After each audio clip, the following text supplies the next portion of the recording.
ishi yo'q, qo'lida hunari yo'q kishini ko'rsam, deydi Umar ibn Xattob, uni meni ko'zimda qadr tushib ketadi.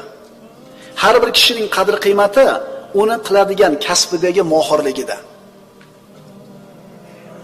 Payg'ambarimiz sollallohu alayhi vasallam davrida Ansorlardan bir kishi tilanib keldi payg'ambarimiz oldiga. Hech narsasi yo'q, kambag'al odam. Bir narsang bormi uyingda? Ha, bitta sholchamiz bor, bitta suv ishimiz bor dedi. Olib kel dedi. Olib keldi.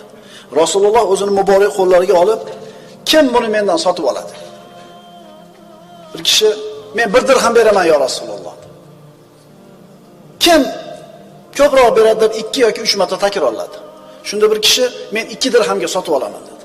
Rasululloh mana shu 2 narsani berib 2 dirhamini oldi.